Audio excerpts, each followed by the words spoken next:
It's common understanding that you should try and avoid harsh midday sun at all costs. And if you've ever tried to shoot in midday light, you might have struggled to get a nice look in your shots. So let's break it down. How can you still get really nice looking shots even if you're filming in the middle of the day? To put it simply, shooting at a lower time of day gives us those really nice, soft kind of light coming into your frame and avoids those direct, harsh, contrasty and blown out highlight kind of shots that we are so afraid of. The other thing you might have noticed in those shots is that they were of the coolest car known to mankind. This one, and that's because I am the new proud owner of this absolutely sick Land Rover Series 2. Let's go cruise it around and I'll show you exactly how you can make the most of your direct sunlight style shots.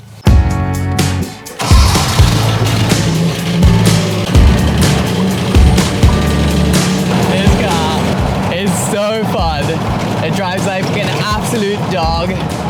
It's all over the road, it's loud, and I'm surprised I haven't broken down in the few days that I've owned it. But there's one thing for sure, and that's that it puts a massive smile on your face every single time that you drive. The first thing that I always look out for when I'm shooting in direct hard sunlight, well, it's kind of two things. The first is that I prioritize using ND filters so that I can make sure that I'm getting the right amount of shutter speed, like the correct shutter angle. And if you don't have an ND filter, you're either gonna have to crank your aperture way up or you're not gonna be able to achieve the right kind of shutter angle that you want.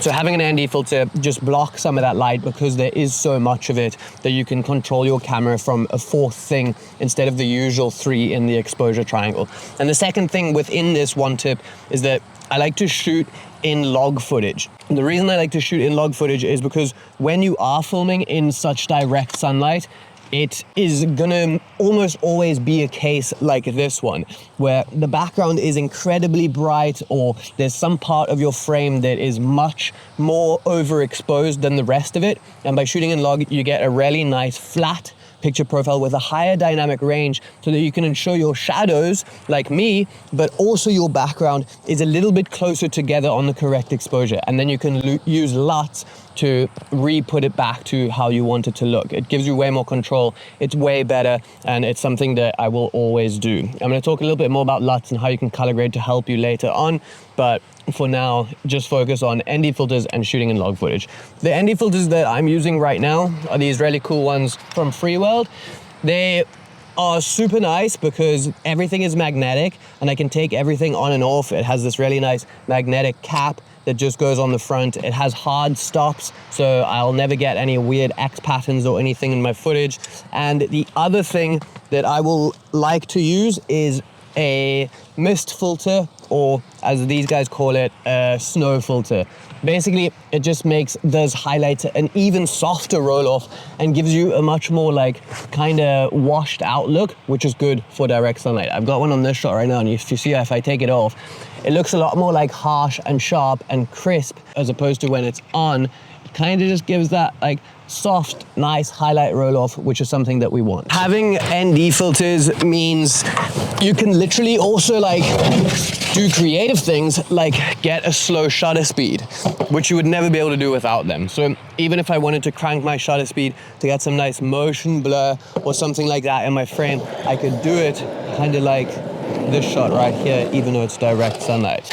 Okay, let's get to some of the more juicy bits. Just because you're shooting in direct sunlight, it doesn't mean you should forget everything about how you normally look out for light and different kind of things. So here's the thing that you really want to focus on. Make sure you're taking note of where the light is and how you're forming shadows. Look out for shadows. That is so key. If I was filming something like this, instead of having this direct sunlight coming straight into my eyes, I could literally just turn so that the sun is slightly behind me, and this already looks infinitely better. The other thing is if you kind of are doing something where you're shooting a lot of model shots, these kind of looks where the sun is shining straight into your face is very unappealing for the face. And if you can just spin it around so that most of the sun is behind you, or if it's like super midday, just face it where it's not casting those weird shadows onto your face and giving you that like kind of raccoon eye look and those super harsh contrasty lines. So make sure you look out for the light, even if you are filming in midday. If I was to shoot something like this looks totally fine. And even though the sun's like kind of above me now, this looks like a great shot. And I don't have any crazy hard shadows on my face, and it looks quite appealing. The next thing that you want to look out for, depending on your environment, is that you actually want to place your subject in shade. So maybe you have some trees going around, maybe you have some buildings going around. For me, I pretty much just have this car and a big empty space. But if I was to sit over here, I'm pretty much in shade, meaning that I'm looking really like nice and soft, even though the background is quite blown out and highlighted. This is nothing wrong with this shot, and you could easily use this and it still ends up looking really, really cool. Because one of my favorite things to do is contradict myself, let's go with this one for the next one. Lean into it. Instead of filming in direct harsh sunlight and doing everything you can to make it look like something it isn't, what if you actually just lean into it and embrace this hard, contrasty, direct light look? You can often actually end up with really cool things. Maybe you want to cast those hard, cutting shadows onto your subject, placing them in the light with some direct light going onto them, creating something like a shadow straight across the face. What about if you put your subject or point of interest in direct light and have the background in some more shadow, making it kind of fall away into darkness? You can come up with very interesting and cool looking shots if you actually lean into that direct light look and kind of make the most of it to add to the aesthetic. So let's rather use this light to our advantage and get creative with it. Experiment with things like casting shadow onto your subject or the face to create a cool look. Even something like this, if I was to get that handprint kind of right on there, it actually looks quite cool. I could use a shot like this to make sure that I'm super bright, but because there's the shadow behind me that's super dark, I actually become very poppy and stand out really nice within this kind of light, which is a cool thing.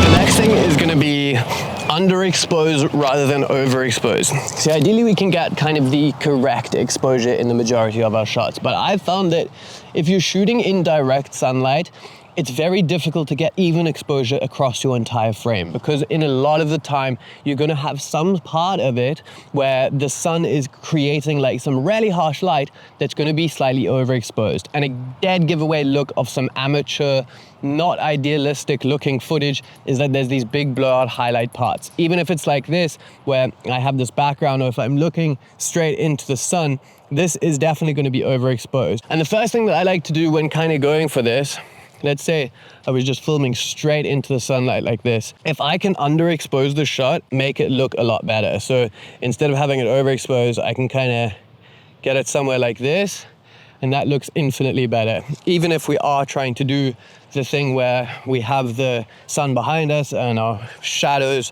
are kind of cast on our face, or maybe we're sitting in a shadow all together like this, instead of having something overexposed like this where all of this is going to be completely blown out, we can underexpose it enough that my face has still got some nice light in it, but the background is just a little bit more even. Realistically, some parts of your frame are likely to be overexposed, but this looks far better than if I was just to blow out everything.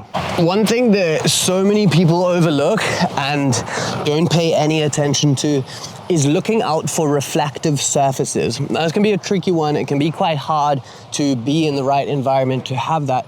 But if you have something like a light colored wall or a building, that is going to create a hell of a lot of bounce, and often at times much more than you think. Same for being on a beach where you have all that white sand. That's also going to offer some really nice bounce, which is why I think filming on a beach at midday not only helps with the light, because it is going to be bouncing and filling in those shadows more, it also kind of leans into that whole look of having direct sun on the beach. There's nothing wrong with that in my opinion. So before we get to that last tip, let's just talk about that first one again, because if you're shooting in direct light and you are listening to the fact that you should be shooting in log footage, I have something that's going to help you out drastically. Using the right LUTs, even if your footage is taken in direct sunlight, can really help to flatten out that image a bit and get rid of a lot of the contrast. Artlist, the sponsor of today's video, recently launched a brand new feature where you can download custom and curated LUTs to any style of different footage.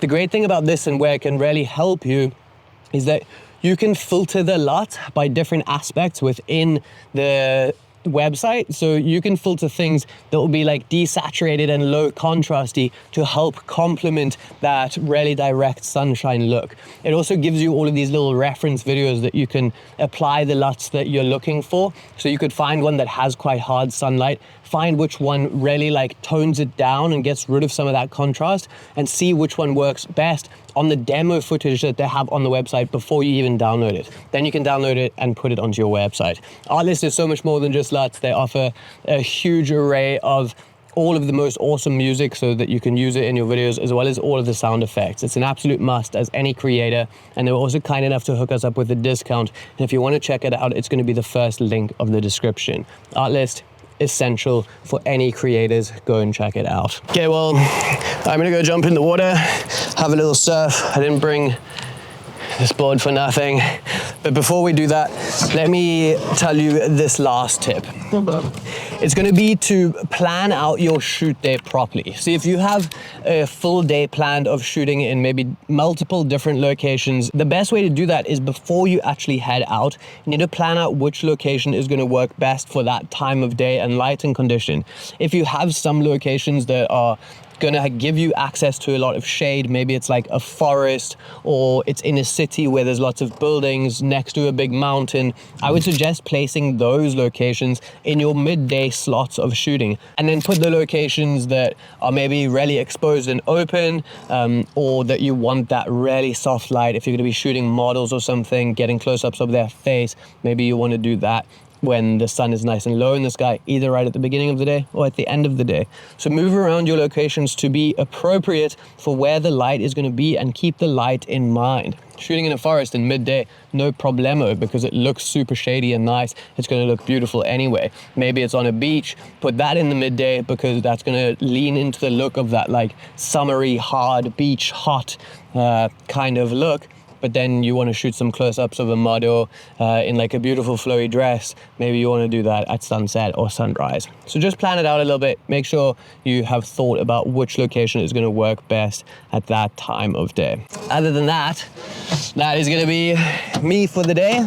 I'm going to go have a little drive around, go find some waves and have a surf. It's an absolutely beautiful day. And as you can probably tell from this super harsh light environment, it's pretty nice and hot, so I'm keen to get in the water. Remember to check out Artlist. They're going to be linked down below, and I'll see you in the next one.